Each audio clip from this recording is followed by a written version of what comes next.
Hello and welcome everyone. I have a little bit of a different type of video for you today. This is about books, and it is books that I have yet to read that I intend on reading this summer. So I suppose you could call it my summer reading list. So I've never done this before. I'm thinking, we'll see what makes the most sense. I have 5 books. Maybe I'll read the synopsis or attempt to give you a synopsis, and if I fail miserably, I will just read it straight from the book and then talk about some of the things that made me gravitate to this one. Now, I do think I'm going to read this one, the synopsis to this one, because I don't really fully understand what the book is about, but it gives me very creepy, maybe horror vibes, but it says that it's witty and funny. So I'm hoping that even though the subject matter is really intense and there's some things that are potentially challenging to read about, it will be made more approachable with its humor. So let's see what it says. Well, first of all, it's called Eileen. I'm sorry, I'm already doing a terrible job at this. Like I said, first time. The Christmas season offers little cheer for Eileen Dunlap, a young woman trapped between her role as her alcoholic father's caretaker in a home whose squalor is the talk of the neighborhood, and her day job as a secretary at the boys' prison filled with its own quotidian horrors. Consumed by resentment and self-loathing, Eileen dreams of escaping to the big city. In the meantime, she fills her nights and weekends with shoplifting, stalking a buff prison guard named Randy, and cleaning up her increasingly deranged father's messes. When the bright, beautiful, and cheery Rebecca St. John arrives on the scene as the prison's new counselor, Eileen is enchanted and proves unable to resist what appears at first to be a miraculously budding friendship. In a Hitchcockian twist, her affection for Rebecca ultimately pulls her into complicity in a crime. Pulls her into complicity in a crime that surpasses her wildest imaginings. I can read. Played out against the snowy landscape of coastal New England, young Eileen's story is told from the gimlet-eyed perspective of the now much older narrator, creepy, mesmerizing, and sublimely funny. In the tradition of Shirley Jackson and early Vladimir Nabokov, this powerful debut novel introduces one of the most original new voices in contemporary literature. So, things that drew me to this book. I like a dark, horror, suspenseful, mysterious, moody setting, theme. I also love Hitchcock and Shirley Jackson, and so both of those names were dropped in the synopsis, so I was already sold.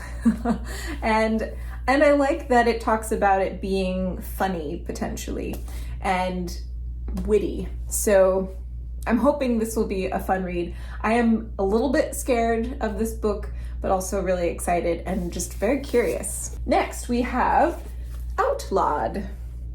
Now, this one is about a young woman who ends up becoming an outlaw. She joins a gang that is run by the kid, and it just sounds like a really fun adventure story.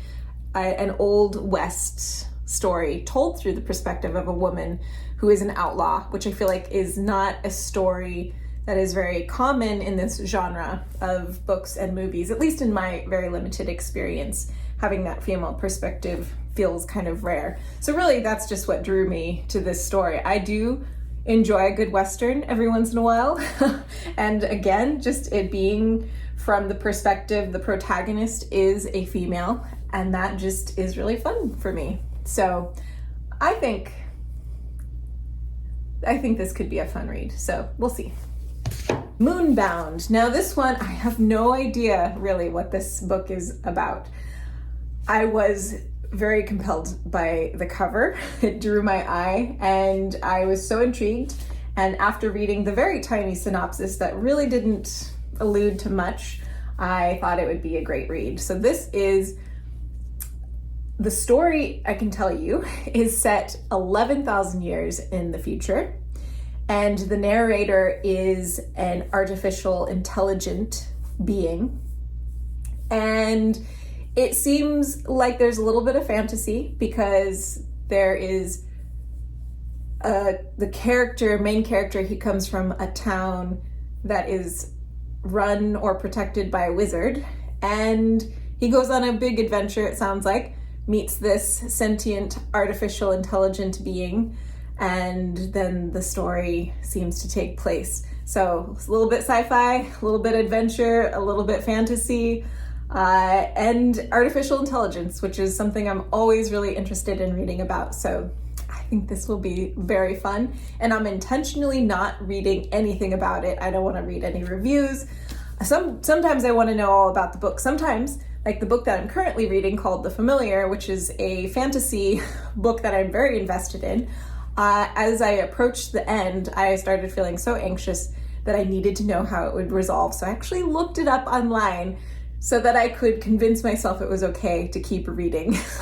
But in this case, I actually don't want to know anything about this book because it just sounds like it will be a really fun adventure book. Next, we have Remarkably Bright Creatures. And this one I'm hoping Brian and I will read together as we drive up to Montana in a couple of days. We're going for 2 weeks, and it's a long drive, like 22 hours or maybe more, depending. And this just feels like a very readable book that we will both enjoy the story, and we will both enjoy reading it out loud and listening to it.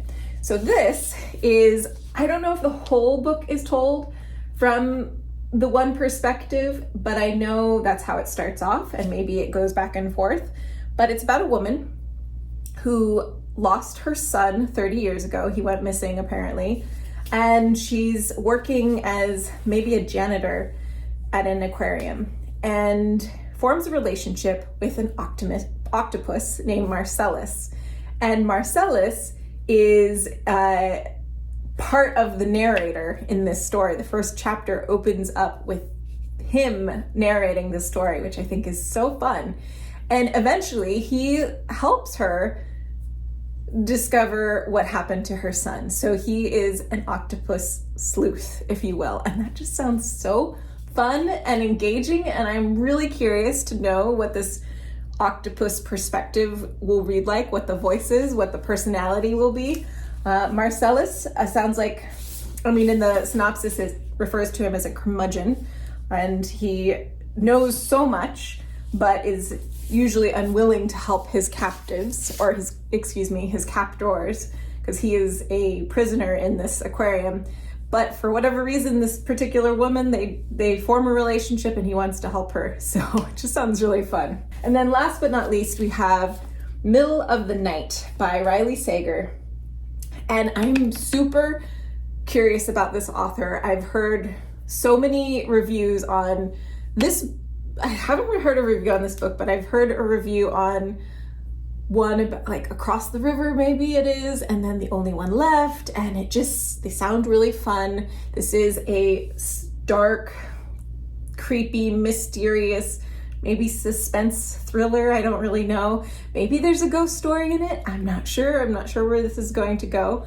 But one of the things that I was really interested in is that, so the main character, when he's like 10 or something, his best friend, when they're camping in their backyard, goes missing in the night. Like, the tent is ripped open and he wakes up to find his friend is gone, and they never see him again. 30 years later, this guy goes back to his house or the neighborhood.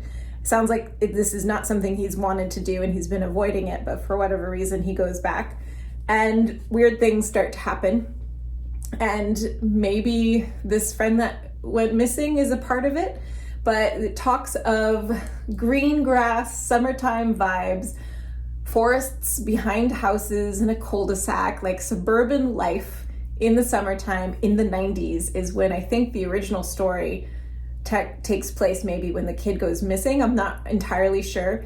And there's a review that says, it's sweet and spooky, about an unsolved mystery, childhood friendships, and things that go bump in the night, with plenty of 90s nostalgia and a twist I never saw coming. Read it outdoors with a flashlight on a warm summer's evening, if you dare. Just sounds really, really fun and appropriate for the summertime. It gives me, it reminds me of Now and Then, which was one of my absolute favorite movies growing up as a kid, which is about 4 young girls who one summer get involved in some spooky things and end up solving a mystery. So it's about their relationship, it's about friendship, it's about all the things that they're dealing with in their lives, whether it's their home life or relationships with boys, but they also try to summon ghosts and they have a seance and it freaks them out, and then all these things start taking place and a murder happens, or they try to solve a murder, if I can remember correctly. And then also, I'm rambling a lot, I apologize, but it also reminds me of Stranger Things maybe a little bit. I mean, also just this cover, like this bright. And I know this is a decade later, but I'm just excited for this. I also, I don't know, this is maybe like an adult version of Goosebumps or something, which I also was a fan of as a kid.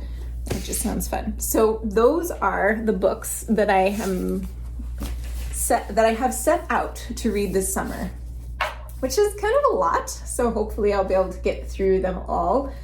I think this one will be a given because I'll read that with Brian. I think this will be my next book that I want to read, just because I'm currently reading a fantasy and something just really different seems nice to get into. So we'll see. Thank you all for watching. Oh, before you go, I would love to know about your own summer reading list if you would like to share. And I'd also love to know if any of these books are ones that you have read or now would like to read, having learned about them just now. So, okay, goodbye.